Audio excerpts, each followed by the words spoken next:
Run on the Moon is not an easy game. It's everyone's dream to be able to build a large rover like this, something that can go 100 speed, something that can fly over craters and mountains, something that can navigate rough terrain like butter. But most of your rovers will end up more like this one. Batteries stacked on top of each other, heat sinks used instead of radiators, motors combined together, and worst of all, chevron wheels. So, to help with these problems, I'm going to be making this YouTube series on how to play Run on the Moon, starting today with the very basics. Let's start off with the controls. K is your character menu. This is what you can use to see all your skills and your skill points, which you earn each time you level up. The inventory tab shows all the blocks that you have bought. If you hover your mouse over one, it shows details like its mass, which is essentially its weight. Or for motors, you'll see the power use. Or for batteries, you'll see the power capacity. M is your map. This is what you can use to see all the different stations that you can drive to. Scrolling will zoom in and out, and clicking and dragging will move it around. You can select a station, and it'll show up as a waypoint on your compass. C is your contract menu. This is where you can see all the different missions to deliver cargo or trailers to different stations. The bottom of the list will always have the contracts that pay out the most, while the top of the list will have the contracts that pay out the least. F is your build tool. This is what you use to place blocks on the ground and on your rover. You can only place full blocks on the ground. If you try and do something like a half block or anything partial, it won't work. You can only do those off of the rover itself. X is your delete tool. This is what you use to remove blocks that you've placed. And if you hover over the delete tool, you get the option to clear your entire rover. G and H are the config tool and paint tool. You only can get these through game passes in the shop. The paint tool costs 10 Robux and the config tool costs 200 Robux. The config tool is very useful because you can do things like change the steering or braking on your rover's wheels, which is very helpful for high control. The paint tool is, as you expect, a paint tool. You can select different colors, or manually enter the RGB value, or you can use the eyedropper to copy a color you've already placed. Over here, you'll see your vehicle save station.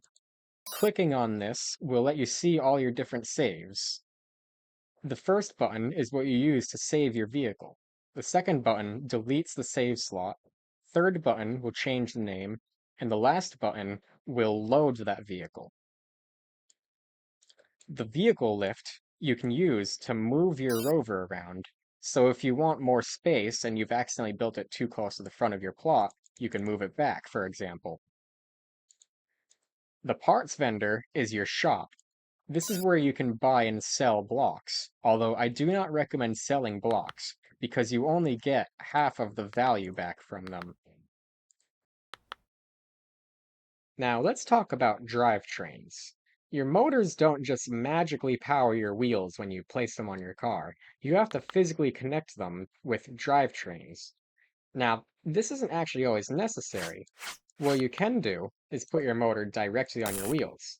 This will work too, and it actually helps a bit because you get more space in the middle of your car and you have less weight on it.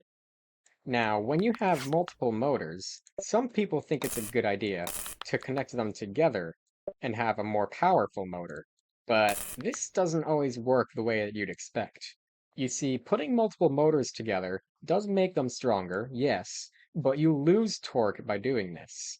If you have your motors separate, you'll get the full torque out of both of your motors, and you have a much more compact all-wheel drive, again, using no drivetrains.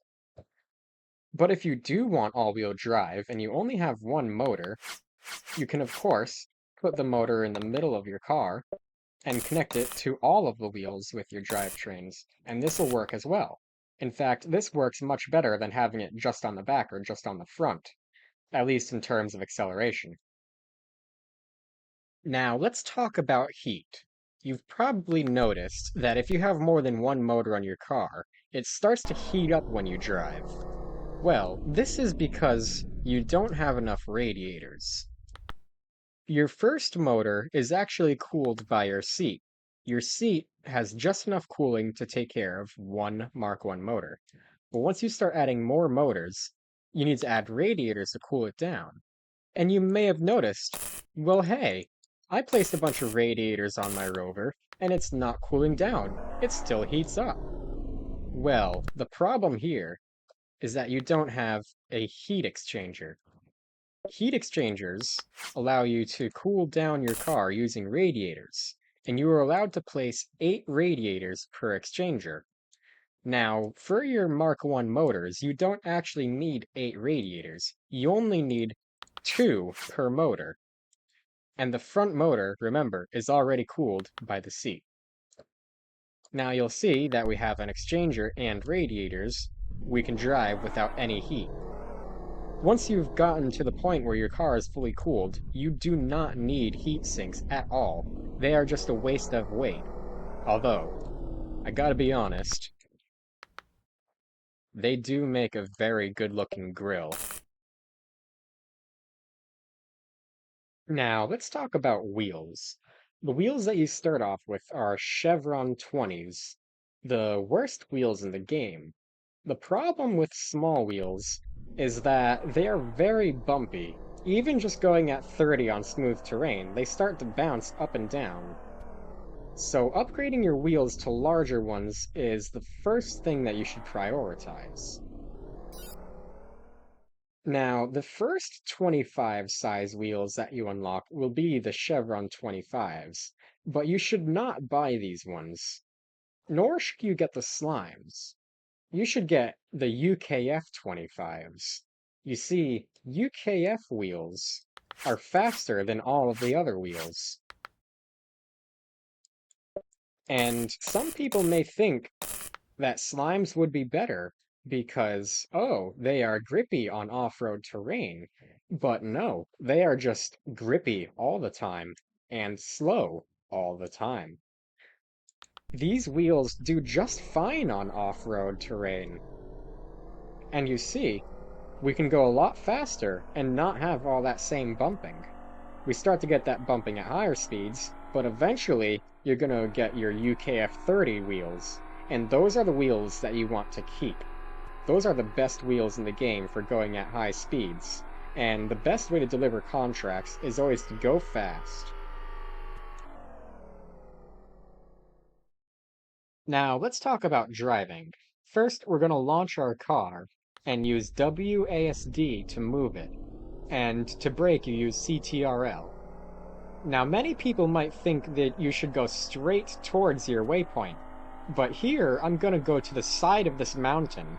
That way, we don't go straight over it and crash on the rocks on the tops of the mountain.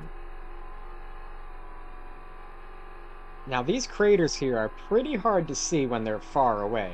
You do have to look into the distance pretty closely if you want to see a crater and not crash into it.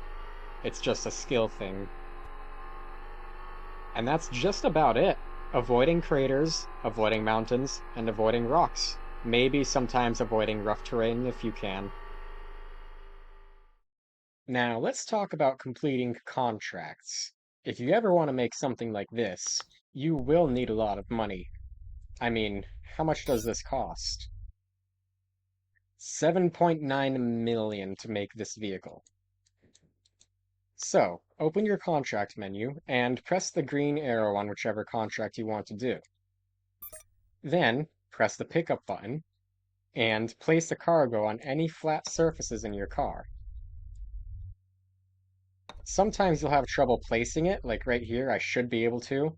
Just move your camera around, walk around, sometimes even cancel the cargo, get in the seat, turn your car a little bit, and go back to moving the cargo. And there, now it seems to be working better. It's just a bug. I don't know why, but you have to do that sometimes. Alright, so you've got all your cargo loaded up. Now you just get back in your seat and drive to the destination. It'll automatically set the waypoint on your map where you're supposed to go. So you don't even have to set it yourself. You just have to spin your camera around, and then you'll see where to go.